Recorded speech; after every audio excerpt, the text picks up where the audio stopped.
Dana tanggung jawab sosial perusahaan atau CSR merupakan keuntungan perusahaan yang disisihkan. Dana ini biasanya digunakan untuk membangun lingkungan sekitarnya secara berkelanjutan. Namun, anggaran ini kerap ditilap koruptor. Kasus terbaru dan cukup menyita perhatian publik adalah korupsi dana CSR Pertamina Foundation dalam program penanaman 100 juta pohon. Kasus ini merugikan negara 126 miliar rupiah.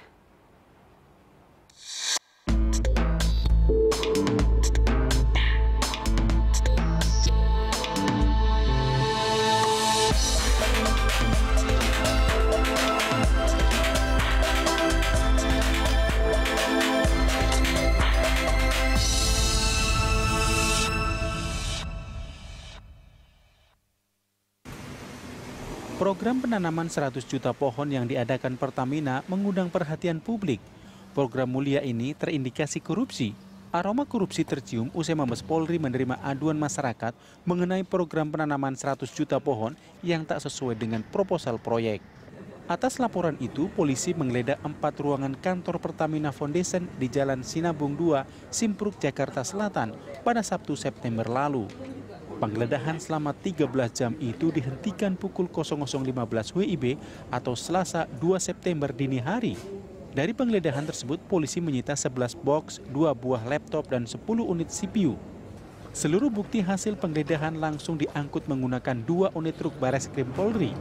Penggeledahan itu terkait perkara dugaan korupsi dana CSR Pertamina sepanjang 2012 hingga 2014 dalam program penanaman 100 juta pohon. Dalam periode itu, Pertamina Foundation dipimpin Nina Nurlina Pramono yang sempat mencalonkan diri mengikuti seleksi calon pimpinan KPK namun gagal. Korupsi dana CSR Pertamina ini merugikan negara 126 miliar rupiah dan nilai proyek 256 miliar rupiah.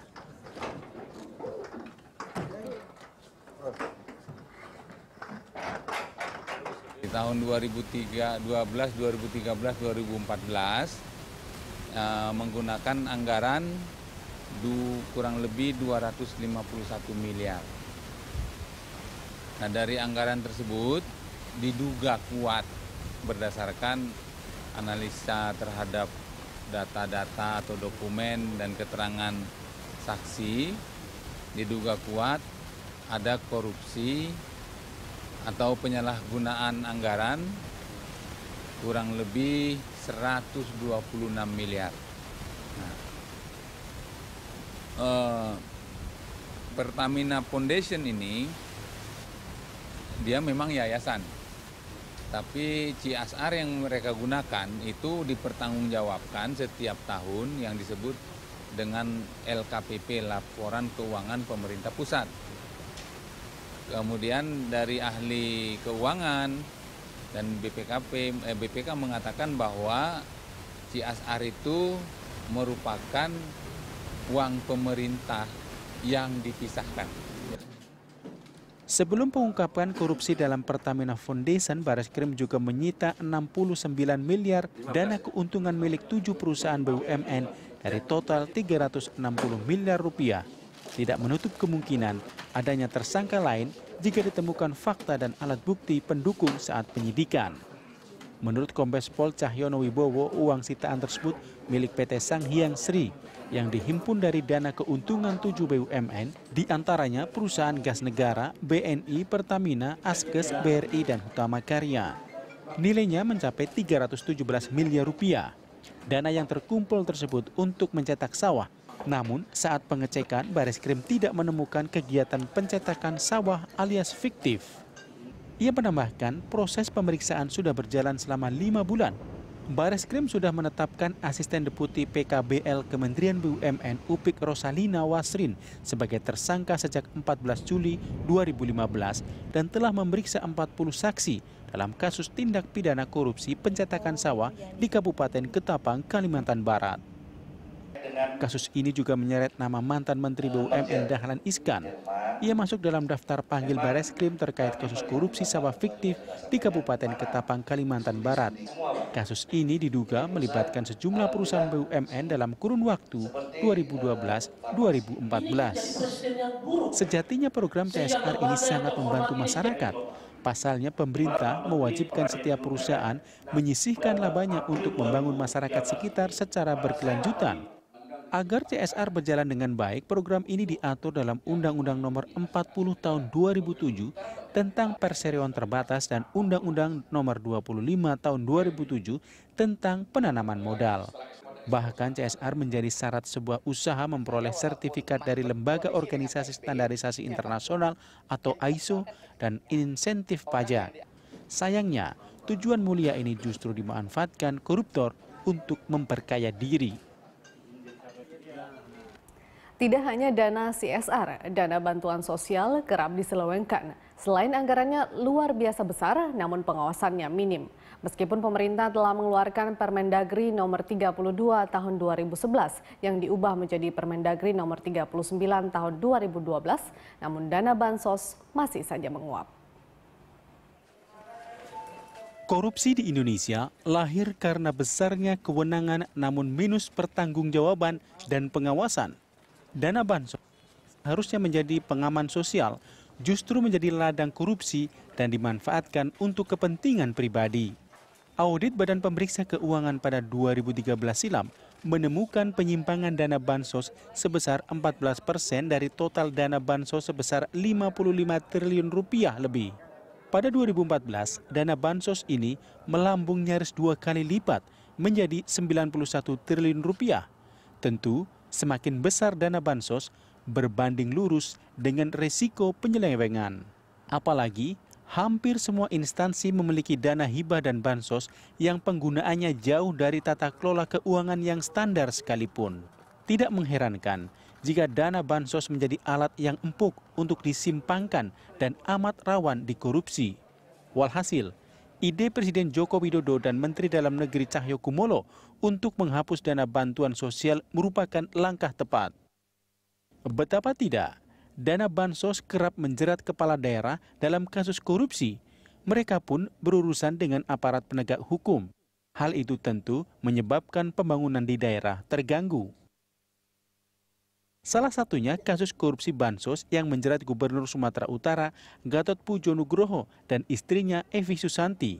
Terungkapnya kasus ini bermula dari operasi tangkap tangan KPK di gedung PT UN Medan 9 Juli lalu. Dalam operasi tersebut, KPK menangkap M. Yagari Bastari alias Geri, pengacara pada kantor hukum OJK Ligis dan partner. Geri diduga menyuap 3 hakim PT UN Medan serta seorang panitera terkait kasus dugaan korupsi dana bansos Provinsi Sumatera Utara tahun anggaran 2012-2013.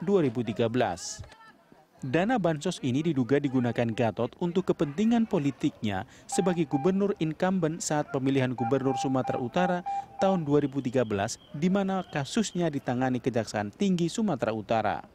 KPK menetapkan Gatot Pujo Nugroho dan istrinya Evi Susanti sebagai tersangka karena diduga menjadi pihak pemberi suap kepada Hakim PT UN Medan. Penetapan keduanya sebagai tersangka merupakan pengembangan kasus yang telah lebih dulu menjerat pengacara senior OJK Ligis sebagai tersangka yang kemudian menempatkan pengacara senior tersebut di balik jeruji tahanan. KPK pun kemudian menahan Gubernur Sumatera Utara Gatot Pujo Nugroho dan istrinya Evi Susanti. Penahanan dilakukan seusai keduanya diperiksa selama 19 jam sebagai tersangka. Gatot ditahan di rumah tahanan kelas 1 Cipinang, sedangkan Evi mendekam di rumah tahanan KPK. Nasib serupa juga menimpa Wakil Bupati Cirebon, Jawa Barat, Tasa Sumadi, yang ditetapkan sebagai tersangka dalam korupsi penyelewengan dana bansos periode 2009 hingga 2012 yang merugikan negara 1,8 miliar rupiah. Dugaan korupsi itu dilakukan saat Tasa Sudadi saat menjabat sebagai Ketua DPRD Kabupaten Cirebon.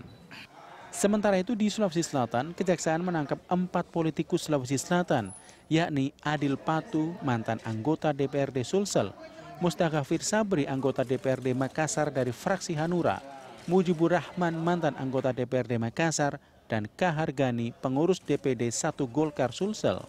Mereka ditahan karena dinilai mempersulit pemeriksaan dan terindikasi mengaburkan barang bukti. Keempat tersangka ini diduga menggelapkan dana bansos sebesar 1 miliar rupiah dari besaran dugaan kerugian negara sebesar 8,8 miliar rupiah. Sebelumnya, pihak Kejati lebih dulu menahan bendahara kantor Gubernur Sulsel Anwar Bedu dan mantan sekretaris Provinsi Sulawesi Selatan. Modus penggelapan kasus korupsi dana bansos, hibah maupun CSR yang terjadi di sejumlah daerah serupa tapi tak sama. Umumnya modus yang digunakan para kepala daerah atau pelaku yaitu membuat proyek fiktif. Proyek fiktif merupakan modus utama penggunaan dana bansos, hibah maupun CSR. Seandainya proyek itu terlaksana, biasanya menggunakan jasa sukarelawan agar pembayaran gaji mereka bisa digelembungkan. Hal itulah yang diungkapkan peneliti Indonesia Corruption Watch atau ICW, Donald Faris. Kategori fiktif menurut Donald cukup beragam. Pertama, organisasinya jelas, begitu pula bentuk kegiatannya. Tapi begitu dana bansos dicairkan, ternyata tidak ada kegiatan seperti yang tercantum di dalam proposal. Fiktif yang kedua, ada proposal masuk dengan rincian kegiatan namun sebenarnya lembaga atau organisasi penerima bansos itu tidak ada. Sudah tentu otomatis kegiatannya di lapangan juga tidak ada. Modus seperti ini biasanya menggunakan alamat tidak jelas dan dimainkan 1-2 orang saja. Di luar modus fiktif, ada satu lagi modus tahu sama tahu yang biasa dimainkan si pemberi dengan si penerima, yakni uang benar-benar disalurkan, namun dipotong oleh si pemberi dalam jumlah yang begitu besar. Si penerima juga mau-mau saja asalkan mendapat uang. Dalam kasus korupsi dana bansos di Sumatera Utara, terungkap terdapat sekitar 233 lembaga penerima bansos yang belum memberikan pertanggungjawaban penggunaannya. Total nilainya dana tersebut mencapai 50 miliar rupiah. Sementara audit Badan Pemeriksa Keuangan atau BPK menemukan 98 miliar rupiah dana bansos di Sumatera Utara menguap. Sedangkan Jampitsus Kejagung Agung Widyo Pramono menyebut nilai kerugian mencapai ratusan miliar rupiah. Dalam data itu terbagi dalam 2 kategori. Yang pertama, dana organisasi penerimanya jelas. Setidaknya terdapat 40 ormas yang mendapat kecurangan bansos yang nilainya hingga ratusan juta rupiah.